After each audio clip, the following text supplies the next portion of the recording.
नमस्कार, स्वागत है आपका इंडिया न्यूज में। मैं हूं आपके साथ अतुल प्रताप सिंह। जी हां, आ गया है कोरोना से लड़ने के लिए रामबाण और उस रामबाण को लेकर हम चर्चा करेंगे। एक बार फिर से भारत ने न सिर्फ अपने तमाम नागरिकों के लिए बल्कि दुनिया के लिए एक नई उपलब्धि हासिल की है, या फिर कह सकते हैं कि एक नया विकल्प दिया है। लेकिन पिछले 24 घंटे जो है उसका आंकड़ा क्या है, जरा हम आपको दिखाते हैं। 24 घंटे में 4,03,738 नए मामले सामने आए हैं। कोरोना से 4,092 लोगों की अब तक मौत हो चुकी है। महाराष्ट्र की अगर हम बात करें तो सबसे भयावह स्थिति वहां पर है। 56,578 नए मामले और 864 लोगों की इसमें जान गई है। कर्नाटक में 47,563 नए केस हैं, 482 की यहां पर भी जान गई। दिल्ली में 17,000 से ऊपर का आंकड़ा है, 17,364 नए मामले आए हैं और 332 लोगों की जान यहां पर गई है। यह पिछले 24 घंटे का आंकड़ा है और उसमें देखिए 4,03,738 नए केस हैं। इसमें डेवलपमेंट लगातार हो रही है। और रामबाण दवा क्या है, इस पर भी हम चर्चा यहां पर करेंगे।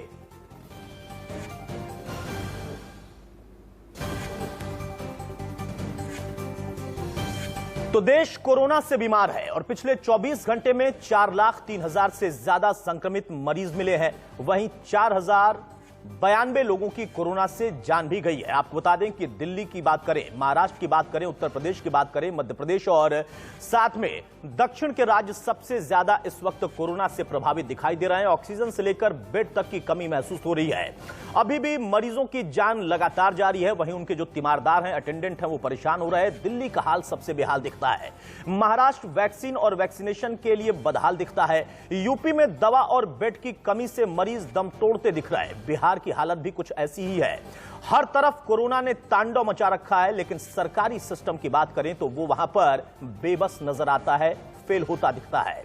इस बीच कोरोना से जारी लड़ाई के खिलाफ एक राहत की खबर भी आई है, जो अपने आप में इस वक्त अगर हम देखें तो तमाम लोगों के लिए संजीवनी है।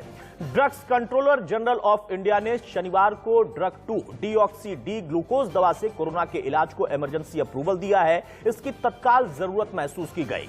कोरोना संक्रमित मरीज के लिए यह एक वैकल्पिक उपचार हो सकता है। जिन मरीजों पर इस दवा का ट्रायल किया गया, उनकी आरटी-पीसीआर रिपोर्ट नेगेटिव आई है। 100 से ज्यादा लोगों पर इसका ट्रायल किया गया। वो ट्रायल सफल था और उसको देखते हुए, इस ट्रायल की सफलता को देखते हुए इसको तत्काल मंजूरी दी गई है। इसीलिए इंडिया न्यूज अपनी ओपीडी में इस पर चर्चा भी करेगा और हम इसीलिए कह रहे हैं कि यह वाकई रामबाण है।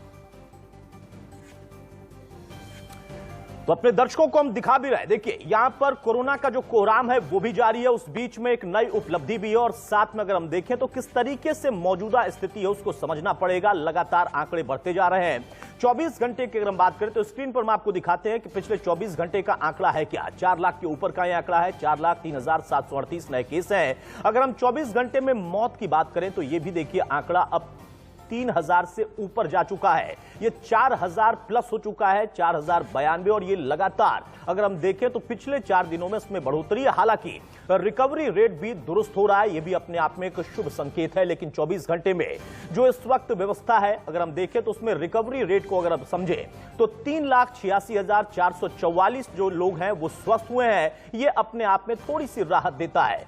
24 घंटे की अगर हम बात कर रहे थे तो कैसे पिछले 4 दिनों में आंकड़ा लगातार बढ़ता चला गया। अब अगर हम रामबाण दवा की बात करें तो सबसे पहले हम आपको दिखाते हैं कि कोरोना के लिए कौन सी रामबाण दवा है। कोरोना की जो दवा आई है 2DG, इसको कारगर दवा माना जा रहा है। कोरोना से इंफेक्शन नहीं दिखाई दे रहा अगर इसका ट्रायल किया जा रहा है। डीआरडीओ की दवा से इंफेक्शन गायब होता दिख रहा है और गायब हुआ है। इसका सफल ट्रायल भी किया गया। कोरोना शरीर के सेल्स पर सीधा अटैक करता है, लेकिन जब डीआरडीओ की ये रामबाण दवा कुछ लोगों पर ट्रायल के तौर में अगर देखा गया तो वहां इंफेक्शन काफी कम दिखाई दिया। सेल्स को बहुत तेजी से चूंकि कोरोना वायरस नुकसान पहुंचाता है, लेकिन इस दवा के आने के बाद जो सेल्स हैं पुराने आकार में आ गए हैं। ये अपने आप में एक उपलब्धि भारत के लिए और राहत की खबर आम जनता के लिए है। कोरोना शरीर पर सीधा हमला करता है। डीआरडीओ की दवा रेप्लिकेट होने से रोकती है, क्योंकि अब जो कोरोना का नया वायरस नए म्यूटेशन के साथ आया, वहां पर आप समझिए कि मल्टी ऑर्गन उसका एक तरीके से इफेक्ट है। पहले जो सिम्टम्स थे पहले फेज के, वो अब इस दूसरे दौर में पूरी तरह से बदल गए हैं। लेकिन इस दवा को लेने के बाद या इसका ट्रायल जिन पर किया गया, उसमें पुराने सेल्स अपने आकार में आते दिखाई दिए और सेल्स पर उतना ज्यादा प्रभाव नहीं था, ऑर्गन्स पर उतना प्रभाव नहीं था। अब 2DG की अगर हम हम बात करें तो 2DG दवा कैसे लेंगे और किस तरीके से इसका इस्तेमाल होता है, ये बहुत ही सिंपल है। पाउडर या पानी, जो पाउडर होगा उसको पानी में घोलकर आप पी लेंगे। पाउडर फॉर्म में है, उसको आप पानी में घोलकर सीधा पी सकते हैं, मरीज को दिया जा सकता है। यह सीधा इसका एक तरीका है इसको लेने का। 2DG दवा का फायदा क्या है, जरा जल्दी से वो भी हम आपको ग्राफिक के जरिए दिखाते हैं। 3 दिन में, मात्र 3 दिन में मरीज ठीक हो जाता है। ऑक्सीजन की जो आज सबसे ज्यादा हालत खराब है या फिर कहें उसको लेकर लोगों में पैनिक है, ऑक्सीजन की जरूरत इस दवा को लेने के बाद कम होती है, क्योंकि ऑक्सीजन लेवल भी ये बढ़िया मेंटेन रखता है। जल्दी रिकवरी में मदद मिलती है और RT-PCR जो रिपोर्ट है इस दवा का, जिन पर ट्रायल किया गया वहां पर वो रिपोर्ट निगेटिव आई। अब DRDO की दवा कब इसका ट्रायल हुआ यह भी आपको बताते हैं। अप्रैल 2020 से मार्च 2021 तक 3 क्लिनिकल ट्रायल्स इसके किए गए। ट्रायल का पहला फेज अप्रैल मई 2020 में खत्म हुआ था। दूसरे फेज की अगर हम बात करें तो दूसरा जो फेज है वो मई से अक्टूबर 2020 के दौरान का है, जब ये सेकंड ट्रायल चल रहा था। सेकंड फेज में 110 ऐसे मरीज थे जिन पर इस दवा का ट्रायल किया गया। दूसरे फेज के ट्रायल में मरीज 2.5 दिन में रिकवर हो गए। मोटा मोटा एक 3 दिन का आंकड़ा था, लेकिन 2.5 दिन में मरीज वहां पर रिकवर हुए। ये अपने आप में बहुत अच्छा था इस ट्रायल में। मई 2021 की बात करें तो दवा के इमरजेंसी यूज के लिए अप्रूवल दी जा चुकी है, मंजूरी दी जा चुकी है और अब ये दवा आम लोगों तक भी पहुंचाई जाएगी। कहां कहां पर ट्रायल किया गया, जरा वो भी अपने दर्शकों को हम बताते हैं। ऐसे 10 राज्य हैं जहां पर इस दवा का ट्रायल किया गया।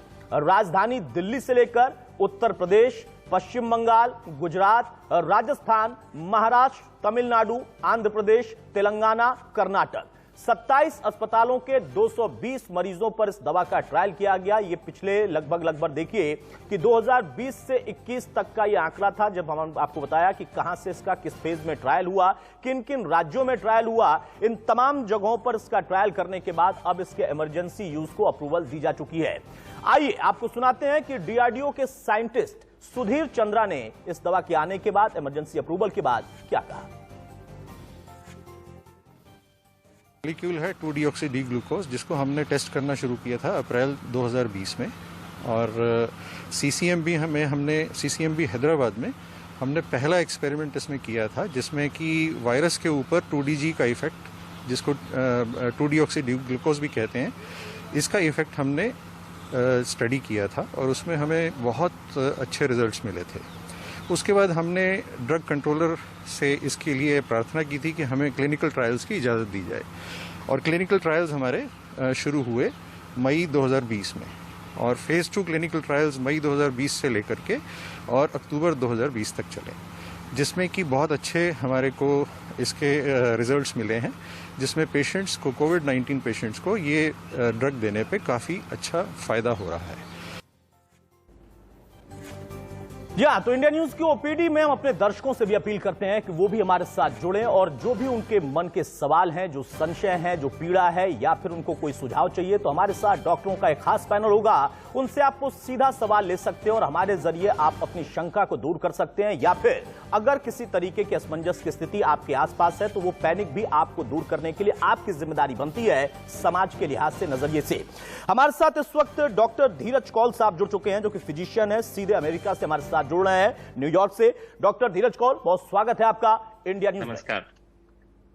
नमस्कार डॉक्टर धीरज कौल, सबसे पहला सवाल यही खुशी से होती है कि भारत ने कोरोना वैक्सीन सबसे पहले एक तरीके से दुनिया को दिया और अब एक रामबाण दवा भी, जो कि इस वक्त इमरजेंसी अप्रूवल दिया जा चुका है। सीधा सबसे पहला सवाल एक आम दर्शक के लिए मैं चाहूंगा कि आप खुद इस दवा को कैसे देखते हैं और कितना व्यवहारिक रहेगी और किस तरीके से कोरोना की लड़ाई में ये कारगर है। देखिए, नमस्कार। पहले तो मैं बधाई देना चाहूंगा इस ड्रग की डेवलपमेंट के लिए। एक ये बहुत ही इंपॉर्टेंट टूल है। जैसे कि आप जानते हैं, कोरोना वायरस में मेडिकल जर्नलिज्म कर रहा हूँ पिछले साल से इंटरनेशनली और इंडिया में भी, तो अभी तक हमारे पास कोई कारगर एज सच दवाई नहीं है जो कोरोना वायरस की रेप्लिकेशन को इतनी तेजी से रोके, जो ये अब दिखा रहा है 2DG जो भारत में डेवलप हुआ है। इससे ये जानना जरूरी है, जब कोरोना वायरस में 1 मिनट लेके समझाना चाहूंगा। बेसिकली एक वायरस है जो कि आपके ड्रॉपलेट से आपको लगता है 6 फीट तक लग सकता है, माइक्रो ड्रॉप्स में पाया जाता है और अब एरोजोलाइज्ड भी है, हवा में भी 2-3 घंटे तक तैरता है, आपके लंग्स के अंदर थ्रू द माउथ आईज और नोज के थ्रू घुसता है, लंग्स में अटैच होता है, जहां पे झिल्ली होती है उसके थ्रू अटैच होके पेनिट्रेट करता है और आपके सेल्स के साथ अटैच होता है। फिर अपना जेनेटिक मटेरियल जो आरएनए है वो आपके अच्छे सेल, हेल्दी सेल में डालता है और आपके सेल को विवश करता है कि वो अपना काम छोड़ के इसी सेल की मल्टीप्लिकेशन को तेजी से बढ़ाए।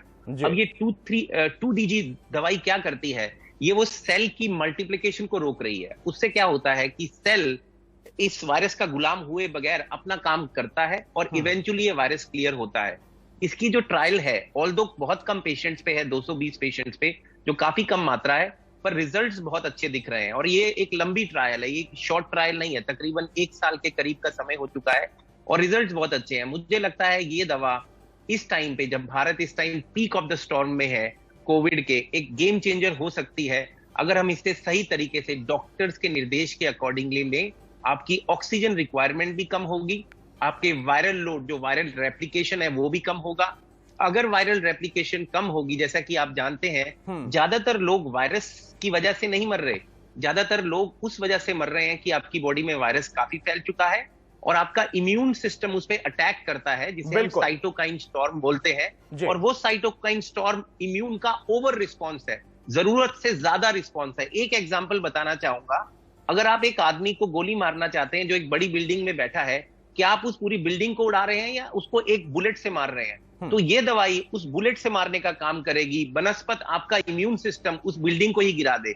तो मुझे लगता है ये एक बहुत बड़ा गेम चेंजर हो सकता है। बहुत अच्छा उदाहरण आपने दिया डॉक्टर कौल, कि पूरी बिल्डिंग को नहीं उड़ाना, एक बुलेट से उस एक वायरस को हिट कर देना। और जैसा आपने बताया कि इस वायरस के वजह से बहुत ज्यादा, खासतौर से अगर हम भारत की बात करें तो बहुत ज्यादा उसकी वजह से डेथ नहीं है, लेकिन उसके जो और अलग अलग इफेक्ट हैं, ऑक्सीजन की कमी या फिर कुछ और नए सिम्टम्स, नए साइड इफेक्ट, उसकी वजह से स्थिति खराब हुई। और इस दवा, जो कि रामबाण दवा कही जा रही है, उसमें बहुत ज्यादा सफलता मिलेगी, सहायता भी मिलेगी बूस्ट अप करने में।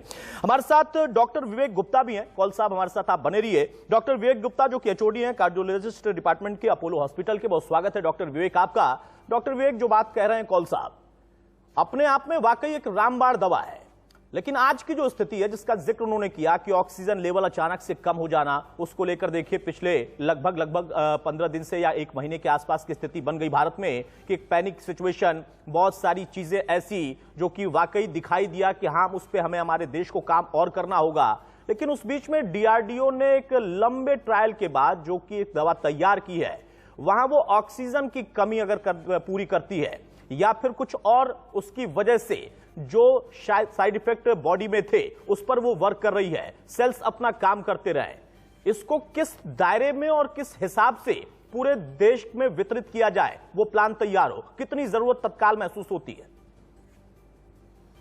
बताया डॉक्टर साहब ने, 2-deoxyglukose एक ऐसी दवा है जो कि पाउडर फॉर्म में है, इट इज नॉट इंट्रावीनस। हमारे साथ रेमडेसिविर साथ दिक्कत थी कि इंट्रावीनस है तो उसके लिए हमको भर्ती करना पड़ता था। रेमडेसिविर का इफेक्ट वो एंटीवायरल डायरेक्ट है, और ये जैसा कि फीडबैक बढ़ाओ, खांसना नहीं है क्या है, जब वायरस सेल के अंदर घुस जाता है तो राइबोसोम को मजबूर करता है, जो बॉडी के सेल के, कि वो बॉडी के सेल के राइबोसोम को वो रेप्लिकेशन के लिए मजबूर करे।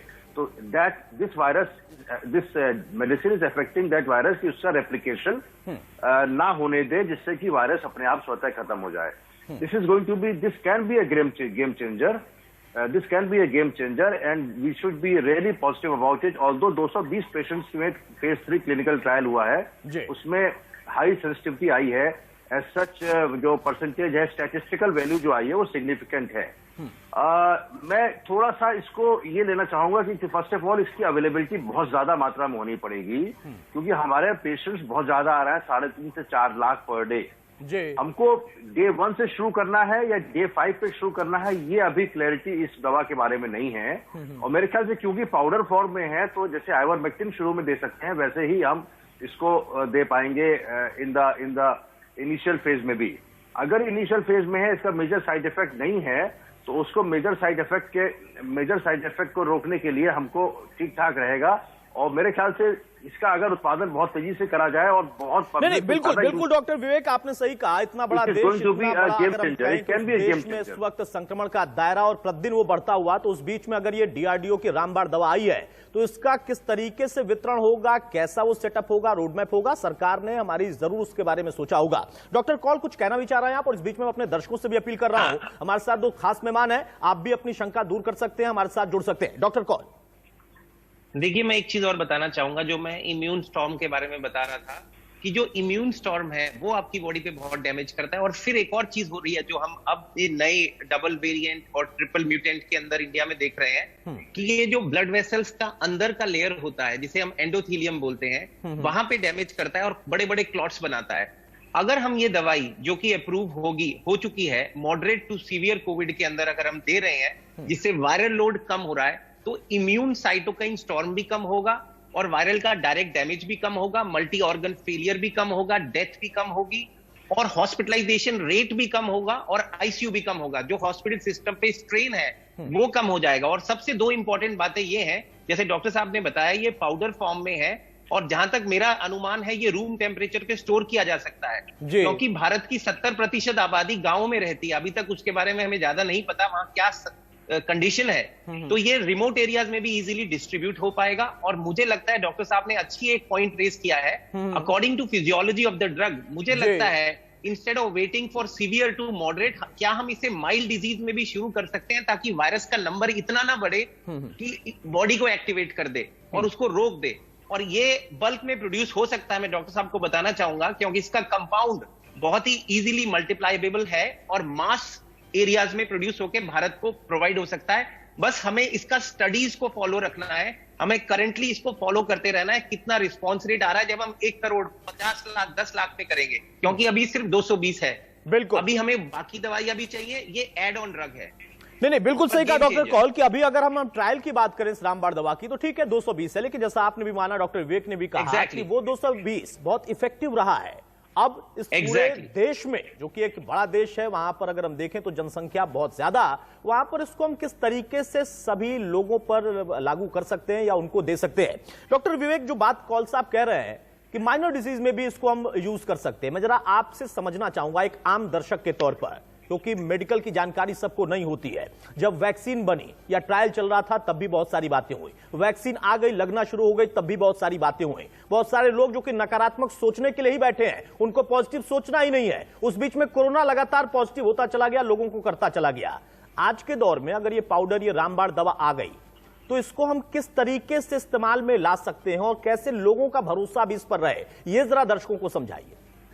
देखिए, ऐसा है कि ये मैं तो बहुत खुशखबरी वाली बात मुझे सोचता हूँ, क्योंकि अभी तक हम कल बात कर रहे थे मोनोक्लोनल एंटीबॉडीज की। We were talking of Virafin, जो कि एक इंटरफेरॉन मेडिसिन है, जो कि एंटीवायरल है।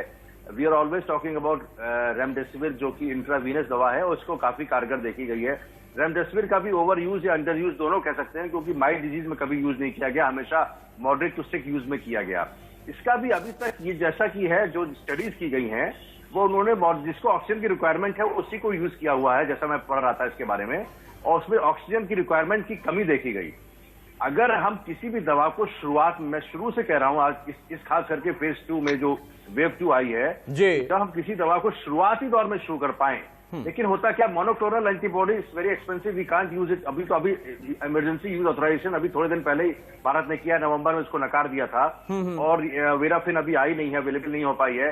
वैक्सीनेशन 2 महीने बाद उसका इफेक्ट आता है। This is going to be a real game changer if it really found to be effective to deoxy glucose, a very simple compound which is found to be antiviral because it prevents the replication of virus inside the cell. Exactly. तो virus अपना नहीं, लेकिन doctor विवेक, मैं फिर से आपको रोकूंगा। मैं चाहूंगा कि दर्शकों तक ये जानकारी सही पहुंचे, सरल शब्दों में पहुंचे। आपने कहा कि बहुत सिंपल कंपाउंड का ये पाउडर होगा या ये दवा है, लेकिन वो सिंपल कंपाउंड किस लेवल पर इस्तेमाल हो सकता है, किस ब्रैकेट में इस्तेमाल हो सकता है? छोटे से एक बच्चे से लेकर क्या बुजुर्ग तक हो सकता है, या इसमें कोई ब्रैकेट होगा या रखना होगा? देखिए, पाउडर फॉर्म में है, इसको पानी में घोल के देना है, और एक बार देना है और या रोज देना है, ये अभी क्लैरिटी इसमें भी नहीं है। लेकिन ऐसा है कि ये मेरे ख्याल से रोज एक बार देना पड़ेगा और 5 दिन तक देना पड़ेगा और शुरुआती दौर में देना पड़ेगा। और पाउडर फॉर्म में तो हम लोग देखिए विटामिन डी के ठीक है डॉक्टर विवेक और डॉक्टर धीरज कौल, मैं दोनों आपको चाहूंगा कि हमारे साथ बने रहें। एक दर्शक हमारे साथ जुड़ चुके हैं, फूलचंद साहब बताइए क्या सवाल है आपका और किससे सवाल है? क्या मेरी डॉक्टर साहब से बात हो रही है? जी आप बोले, आपकी आवाज डॉक्टर तक पहुंच रही है। डॉक्टर साहब हमारे साथ हैं। सर मैं एक्चुअली मेरी एज 52 ईयर्स है जी। तो मैंने पहली वैक्सीन 10 मार्च को ली, नहीं 10 अप्रैल को। हेलो, अपनी बात रखें फूलचंद साहब, जल्दी से, आपकी आवाज थोड़ी सी कट रही है, जल्दी से अपनी बात रखें। 10 अप्रैल को ली है और दूसरी डोज क्या मैं अब ले सकता हूं सर? पहली डोज आपने कब ली थी, फिर से आप बताएं। 10 तारीख को। ठीक है, डॉक्टर विवेक जवाब देंगे फूलचंद जी का। उनका कहना है दूसरी डोज अब लेने के लिए वो क्या तैयार हैं, ले सकते हैं? बिल्कुल, देखिए ऐसा है, अगर कोविशील्ड ली है तो 8 हफ्ता और कोवैक्सीन ली है तो 3 से 4 हफ्ता। ये बड़ा क्लियर है। अगर आपने कौन सी ली है मुझे पता नहीं है। 4 हफ्ते के अंदर कोविशील्ड है तो 8 हफ्ता रुकें, क्योंकि 8 हफ्ते की ट्रायल और 12 हफ्ते की ट्रायल भी ज्यादा पॉजिटिव आएगा। अगर देखा गया है कि 12 हफ्ते बाद अगर हम कोविशील्ड लेते हैं तो पेशेंट को 81% एफिकेसी है, जबकि 70% एफिकेसी आती है 4 हफ्ते पे। एंड तो there is no need to worry. अगर आपने कोवैक्सीन ली है, जैसा आप देख लीजिएगा, तो अभी ले सकते हैं, और कोविशील्ड है तो 3-4 हफ्ते और रुक जाइए। चलिए, बहुत शुक्रिया फूलचंद जी हमारे साथ जुड़ने के लिए। डॉक्टर साहब ने आपके सवाल का जवाब दे दिया। तमाम दर्शक और भी हमारे साथ जुड़ सकते हैं, अपनी बात रख सकते हैं। डॉक्टर धीरज कौल, मैं एक सवाल जानना चाहूंगा, बड़ा जेन्युइन सा सवाल निकल कर आता है। देखिए, जब से वैक्सीन शुरू हुई लगना, तब से लेकर तमाम लोग कह रहे हैं कि पहली डोज हमने कोवैक्सीन की ली थी तो दूसरी कोविशील्ड के ले सकते हैं क्या? वो भी एक कंफ्यूजन है। लोग हालांकि उसको अब धीरे धीरे दूर कर रहे हैं। हमारा भी एक तरीका है, हम भी अपने ओपीडी के माध्यम से असमंजस दूर करते हैं। अब ये रामबाण दवा आई है, ये मेरे मन का सवाल है कि क्या वो लोग जो कि वैक्सीन एक ले चुके हैं या दूसरी डोज ले चुके हैं, उनके लिए भी है, या वो लोग जो कि संक्रमित नहीं है उनके लिए भी है? उस हिसाब से इसको हमें रखना होगा और इसको लागू किया जाए पूरे देश में। देखिए, पहले तो बहुत बहुत धन्यवाद, आपने ओपीडी किया है, मासेस तक, करोड़ों लोगों तक आप पहुंच रहे हैं। बहुत अच्छा एफर्ट है, thank you for that on behalf of humanity. मैं ये बताना चाहूंगा कि जो आपके दर्शक ने पहले सवाल पूछा था, उसमें एक और पॉइंट ऐड करना चाहूंगा कि अगर आपकी वैक्सीन ड्यू है, पहले तो आप वैक्सीन को, बिल्कुल सही डॉक्टर साहब ने बताया, 8 वीक के बाद ज्यादा एफिकेसी दिख रही है। कोवैक्सीन के एक्सीलेंट रिजल्ट है, 617 वेरिएंट्स को कवर करता है, रेयर म्यूटेंट्स का भी कवरेज दिख रहा है। तो अपनी वैक्सीन प्लीज टाइम पर लीजिए, पॉइंट 1। पॉइंट 2, जो छोटी सी बात मेंशन करना चाहूंगा, अगर आपको एक्टिव कोविड वायरस के सिम्टम्स दिख रहे हैं, सपोज आपको काफी बुखार है, बॉडी दर्द है, या डायरिया है, या आपको गला दर्द हो रहा है, खांसी आ रही है, जुकाम आ रही है, और आपका वैक्सीनेशन डेट आ गया है with in next 1 to 2 days, तो ये रिकमेंड हम लोग कर रहे हैं कि 2 हफ्ते का गैप लीजिए, अपने डॉक्टर से बात करिए और उसे थोड़ा सा आगे पुश करिए। पॉइंट 1। पॉइंट 2, जो आप मुझसे पूछ रहे थे कि ये दवाई क्या आप ले सकते हैं अगर आप वैक्सीनेटेड हैं? एब्सोल्युटली आप ले सकते हैं, बिल्कुल ले सकते हैं, क्योंकि हमें ये जानना है कि हम जब दवाई दे रहे हैं, आपको जो वैक्सीन दे रहे हैं, जो mRNA बेस्ड है या डिफरेंट प्लेटफॉर्म्स की वैक्सीन है, वो आपके सिस्टम को सेंसिटाइज करती हैं ताकि आपका सेल एक तरीके की एंटीजन बनाए, जो वायरस का पार्टिकल होता है उसे एक्सप्रेस करे और उसके खिलाफ एंटीबॉडी बनाए। तो एक्टिव वायरस की रेप्लिकेशन नहीं हो रही है, ये पॉइंट जरूरी जानना है। तो ये दवाई वैक्सीनेशन के इफेक्ट से इंटरफेयर बिल्कुल नहीं करेगी, सेफ है। एक इसका पैरामीटर है, अभी तक ये जो अप्रूव दिख रही है, उन लोगों के लिए ये कारगर मानी जा रही है जो मॉडरेट टू सीवियर डिजीज के पेशेंट हैं, जिनके अंदर डिजीज थोड़ा प्रोग्रेस्ड है और 65 से ऊपर है। मुझे लगता है जैसे जैसे ये दवाई खुलेगी पब्लिक में, इसको शायद और रिलैक्स किया जाएगा ये 65 की एज को, और जैसे डॉक्टर साहब और हम पहले भी बता रहे हैं, शायद माइल्डर वर्जन में भी इसे कंसिडर किया जाएगा। लेकिन ये बहुत अच्छा टूल डॉक्टर्स के हाथ में आया है, और मुझे दिख रहा है अगर हमारे पास 10, 20, 30, 50 हजार आदमी का डाटा एक्टिवली आता गया, तो हो सकता है WHO भी इसे अप्रूव कर दे, स्पेशली क्योंकि ये दवाई सस्ती होगी बहुत, क्योंकि 2D है, 2DG है, जो ग्लूकोज बेस से बनी है। तो थर्ड वर्ल्ड कंट्रीज या विकासशील कंट्रियों के लिए एक रामबाण होगा। वाकई डॉक्टर कौल, जो कि रामबाण का हम बार बार जिक्र कर रहे हैं, विकासशील जो तमाम देश हैं उनके लिए भी होगा। फिलहाल अगर हम भारत के लिहाज से देखें तो यहां पर भी, और जैसा आपने समझाया कि अभी तक जो ट्रायल था, जिस लेवल पे ट्रायल था, जितनी संख्या में ट्रायल था, जिस एज ग्रुप पे ट्रायल था, अब अगर इसका उपयोग शुरू होता है तो उसमें भी चेंजेस आएंगे। जैसे देखिए, नियमों में भी देश ने बदलाव किया है, स्वास्थ्य मंत्रालय ने बदलाव किया है। कोविड पेशेंट कौन है, उसको अगर पॉजिटिव है नहीं है, रिपोर्ट है नहीं है, वो भी उसको कहां पे एडमिट करना है, वो सारी चीजें धीरे धीरे अब सरल की जा रही हैं। उस बीच में इस दवा का आना वाकई अपने आप में देश के लिए तो उपलब्धि है, लेकिन सबसे बड़ा मानवता के बचाव के लिए एक अच्छा कदम हमारे साइंटिस्टों का है। डॉक्टर विवेक गुप्ता, मदर्स डे भी, जो नया स्ट्रेन, नया वायरस, उसका इफेक्ट देखिए। पहले फेज में हमने देखा जो बुजुर्ग थे उन पर इफेक्ट था, दूसरे फेज में युवाओं पर ज्यादा इफेक्ट दिख रहा, और अब धीरे धीरे एक तरीके से हम कह सकते हैं शुरुआत हो चुकी है, या ऐसा कहा जा रहा है कुछ रिसर्च के माध्यम से कि अगला फेज, जब अगली लहर आएगी, वेव आएगी, तो बच्चों पर ज्यादा इफेक्ट होगा। आज के दौर में उन माताओं के लिए, उन नवजातों के लिए, उन बच्चों के लिए, उनके परिवार के लिए क्या सजेशन आपका रहेगा? उस आम दर्शक को आप समझाइए, और कैसे वो अपने बच्चों से पूरे सुरक्षा के साथ जुड़ाव भी रखें, उनका टेक केयर भी कर लें, रखरखाव भी कर लें, लेकिन वहां पर सुरक्षा सबसे अहम होनी चाहिए। देखिए, ऐसा है, जब मैं शुरुआत से जुड़ा हुआ हूँ इस कोविड में, ऑल्दो मैं कार्डियोलॉजिस्ट हूँ अपोलो में, लेकिन हमने इंटरनेशनल वेबिनार किए with America, with Europe, Germany, France, England, काफी लोगों के साथ 19 से 20 वेबिनार किए कंटिन्यूअसली फ्रॉम अप्रैल 2020 दिसंबर। अब इसमें जो वेव 1, वेव 2 और वेव 3, वेव 1 में हमने देखा कि ये ज्यादातर 45-50 साल के ऊपर को लोगों को ज्यादा मॉर्बिड करता था, जिसकी कोई मॉर्बिडिटी थी, उनको ज्यादा रिस्क थी डेथ होने की।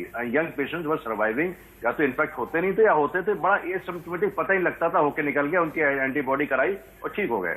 वेव 2 का हम लोग ने आशंका ही नहीं की थी। होली तक हमने अच्छी तरीके से मनाई है, जनवरी में काफी केसेस कम हो गए, फरवरी में हम लोग मस्ती करते रहे, वेडिंग्स होती रही, और मार्च में होली हुई, और अप्रैल में ऐसा एकदम ऐसा पहाड़ फूटा कि हम लोग सब एक तरह दहशत में आ गए suddenly, because number of deaths and lack of oxygen supply, lack of beds was so much devastating for all our patients that it was really a big panic for the whole country, and the world was watching us. WHO हो, चाहे Anthony FOSSEE हो, America से, New York से, उन्होंने सबने कहा कि भाई ये क्या हो रहा है। अब वेव 3 की जो आशंका, हमारे डॉक्टर विजय राघवन, जो कि प्रिंसिपल एडवाइजर हैं अपने भारत के गवर्नमेंट ऑफ इंडिया के, ही सेड कि देयर इज अ पॉसिबिलिटी कि नवंबर में वेव 3 भी आ जाए, we have to be careful. उनका रीजन पैनिक करना नहीं है, उनका रीजन है बताना और आपको पहले से आगाह करना कि आपको आगे से तैयारी करनी पड़ेगी, खास करके नंबर ऑफ बेड्स कम नहीं होने चाहिए। This is a sort of a presumption, actually this is not a reality कि आप एक्चुअली वेव 3 आएगी। तो पुराने जो और पेशेंट्स और हुए हैं उसके हिसाब से हम लोग ने सोचा कि हो सकता है वेव 3 आए, और चूंकि यंगर पेशेंट्स को इस बार किया है in fact, we have lost so many lives at 19, 20, 21, 25, 26. It is actually very painful to see young people who have died through this. बिल्कुल, इससे ज्यादा पीड़ादायक कुछ नहीं हो सकता है। एक ऐसा देश जहां पर सबसे बड़ी ताकत हमारी युवा पीढ़ी थी, लेकिन उस पर इसका इफेक्ट है, लेकिन फिर भी हम सब मिलकर लड़ रहे हैं, और पॉजिटिव तरीके से ही हमें इस कोरोना को निगेटिव करना है। उस बीच में एक रामबाण दबा गई है। हमारे साथ डॉक्टर विवेक गुप्ता भी जुड़े हैं और डॉक्टर कौल भी हमारे साथ हैं। आप दोनों से मैं चाहूंगा हमारे साथ बने रहिए। दर्शक भी हमारे साथ लगातार जुड़कर अपनी शिकायतें साझा कर सकते हैं। इस बीच में हम रुकेंगे तो 24 घंटे की अगर हम बात करें तो 4 लाख का आंकड़ा पार हो गया। एक बार फिर से हम इसका जिक्र कर रहे हैं। हमारे साथ डॉक्टरों का खास पैनल मौजूद है। इस ओपीडी के जरिए उन तमाम दर्शकों से हम अपील भी कर रहे हैं कि वो अपनी बात रख रहे हैं। आपको हम एक बार आंकड़े फिर से जरा समझाते हैं, उनको समझिए, उसके बाद अपने हम पैनल के पास जाएंगे। इस वक्त की जो स्थिति है उसको आप देखिए कि 24 घंटे का हाल क्या है। 24 घंटे में जिस तरीके से पिछले 4 दिनों की हम बात करें, इन 4 तस्वीरों में आप देखिए कि वो 4 लाख से ऊपर का ही आंकड़ा जाता हुआ, हालांकि रिकवरी रेट भी दुरुस्त हो रहा। 24 घंटे की अगर बात करें तो 4092 इस वक्त मौतें हुई हैं। 24 घंटे में 3,86,444 लोग स्वस्थ हुए हैं, यह अच्छी बात है। 24 घंटे में अगर हम देखें तो 13,202 एक्टिव केस बढ़े भी हैं, यानी कुल मिलाकर जहां एक तरफ रिकवरी रेट में भी सुधार दिख रहा है, लेकिन दूसरी तरफ वहीं पर जो आंकड़ा है वो मेंटेन है पिछले 4 दिनों में 4 लाख प्लस का, और यह अपने आप में थोड़ी सी स्थिति को गंभीर करता है, लोगों की चिंता बढ़ाता है, पैनिक बढ़ाता है। इसीलिए इंडिया न्यूज ये ओपीडी लगा रहा, और तमाम हमारे साथ दर्शक भी जुड़कर अपनी बात रख सकते हैं या शिकायत साझा कर सकते हैं। कोरोना इलाज के नियम में इसी वजह से बदलाव भी किया गया है। अब जो संदिग्ध मरीज हैं, जिनके अंदर सिम्टम्स हैं या नहीं भी हैं, वो कोविड सेंटर में भर्ती हो पाएंगे। यह नया स्वास्थ्य मंत्रालय ने चेंज किया है, बदलाव किया है। कोविड सेंटर में भर्ती के लिए पॉजिटिव रिपोर्ट होना ही जरूरी नहीं है। ऐसा नहीं है कि अगर आपके पास पॉजिटिव रिपोर्ट है तभी आप सेंटर में दाखिल होंगे या भर्ती होंगे। संदिग्ध मरीजों को अलग वार्ड में रखा जाएगा, ऐसी सुविधा अब तैयार की जा रही है। किसी भी मरीज को इलाज से अब इनकार नहीं किया जा सकता। यह मैंडेटरी कर दिया गया है कि अब कोई सेंटर, कोई अगर मरीज है उसके अंदर सिम्टम्स नहीं भी है लेकिन संदिग्ध है या फिर उसको लगता है कि इस तरीके के कोई सिम्टम उसके अंदर है तो उसका उपचार होगा, वहां पर अलग सेंटर तैयार किया गया है। कोरोना इलाज के नियम में जो बदलाव की बात थी वो हम आपको दिखा रहे थे। रिपोर्ट पॉजिटिव हो या नेगेटिव, मरीज को अस्पताल में भर्ती करना ही होगा। ये नया बदलाव किया गया और ये मैंडेटरी कर दिया गया है। भर्ती होने के लिए कोविड रिपोर्ट कतई जरूरी नहीं है। राज्य के आधार पर अस्पताल में भर्ती से इनकार भी नहीं किया जा सकता। अगर कोई किसी और राज्य का है तो ऐसा नहीं है कि आप कह देंगे या सेंटर कह देगा कि हम भर्ती नहीं करेंगे। किसी भी मरीज को कहीं पर भी दाखिला मुमकिन कर दिया गया है। उसको मुमकिन इसलिए किया गया क्योंकि उसको वहीं पर उपचार मिल पाए। होम आइसोलेशन के नियमों में भी थोड़ा बदलाव किया गया है। 10 दिन होम आइसोलेशन, 3 दिन तक बुखार ना आने पर आइसोलेशन खत्म और टेस्ट की भी जरूरत नहीं होगी। ये एक नया बदलाव भी किया गया है।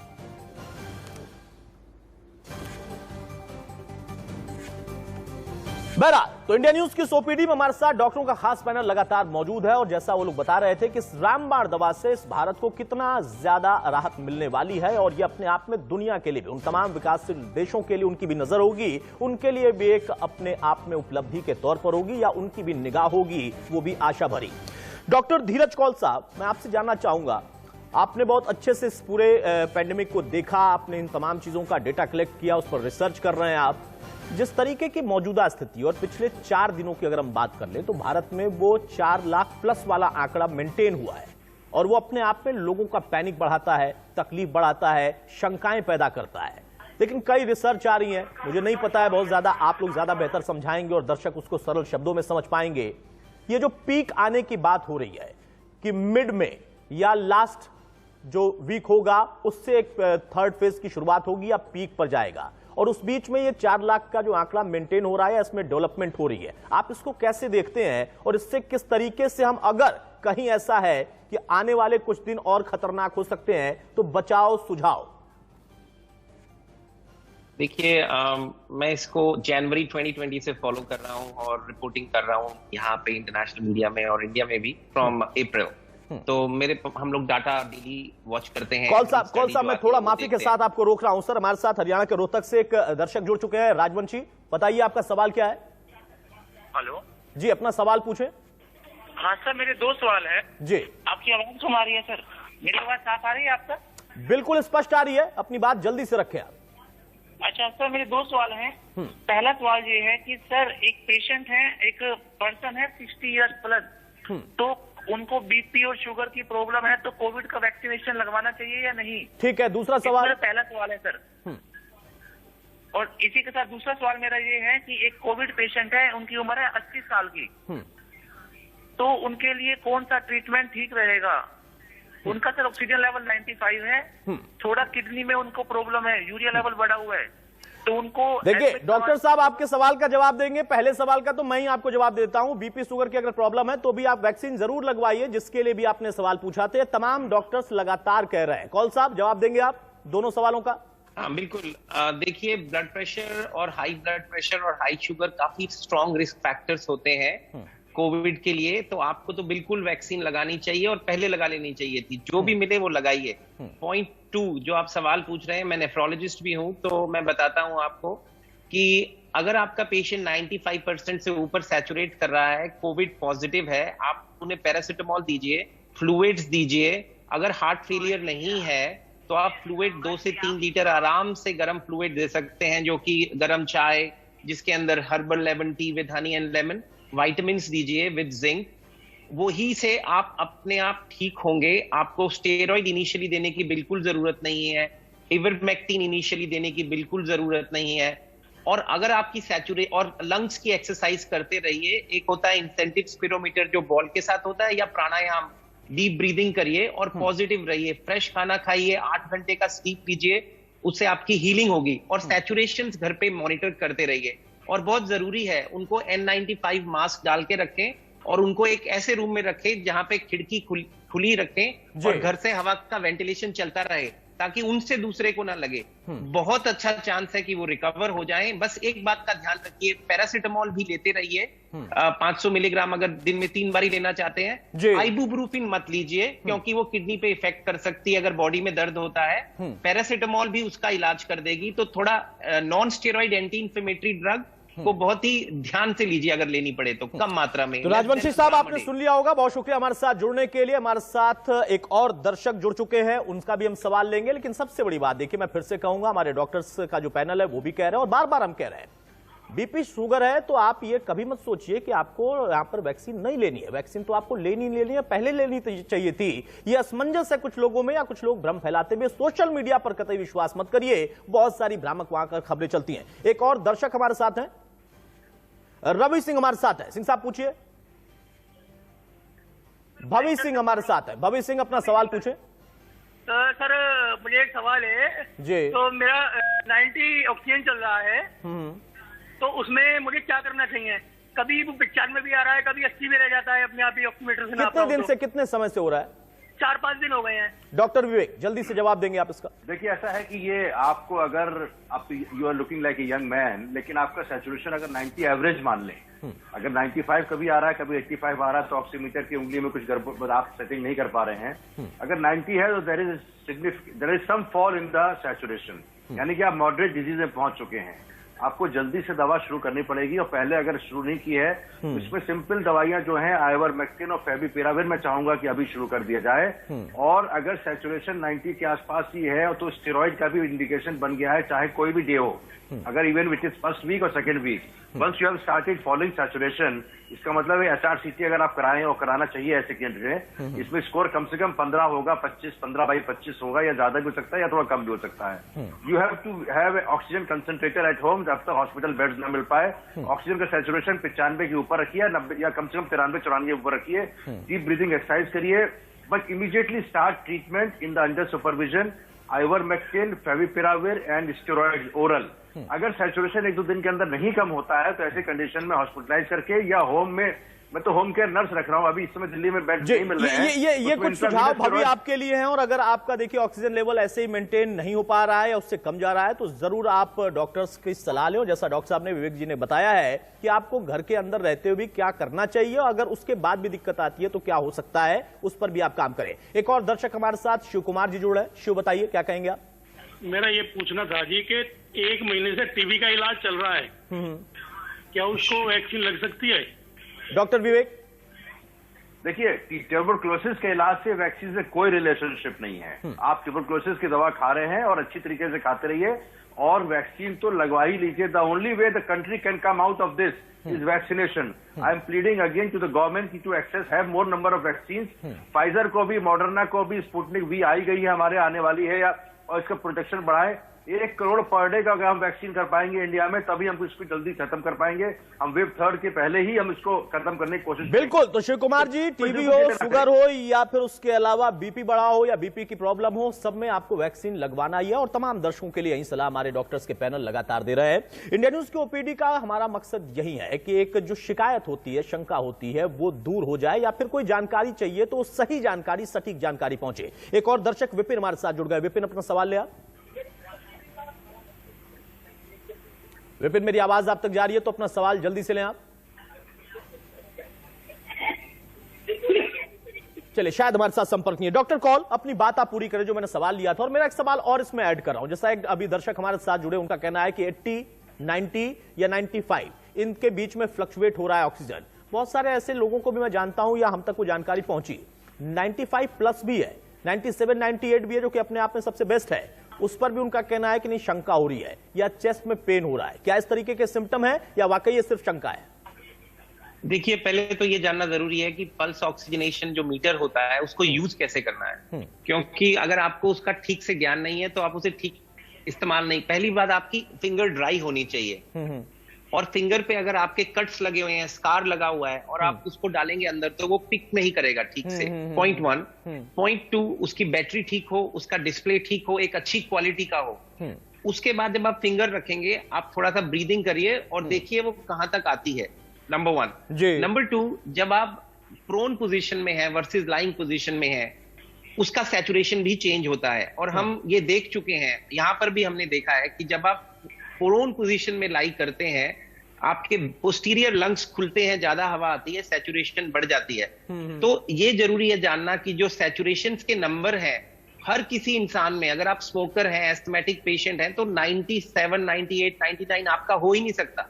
92, 93, 94 होता है। एक हेल्दी आदमी का 95 से प्लस, और एक सीओपीडी, स्मोकर या लंग के डिजीज के, अस्थमा और एम्फीजेमा के पेशेंट का सैचुरेशन अगर 92, 91 से नीचे जा रहा है तो वो कंसर्निंग है। एक हेल्दी का अगर 94 से नीचे जा रहा है तो वो कंसर्निंग है। और जैसे डॉक्टर साहब ने बताया, ये बात सही है कि जो चेंजेस हमने यहाँ पे अमेरिका में 10 दिन, 8 दिन, 9 दिन में देखे थे सार्स कोव स्ट्रेन 1 वुहान के लास्ट ईयर 2020 जुलाई, अगस्त, सितंबर में, वो चेंजेस अब वायरस में 3-4 दिन में दिख रहे हैं। क्योंकि ये वायरस बहुत तेजी से अटैच करके पेनिट्रेट कर रहा है एट अ मैसिव स्पीड, 3 से 4 गुना ज्यादा तेजी से पेनिट्रेट करके रेप्लिकेट कर रहा है।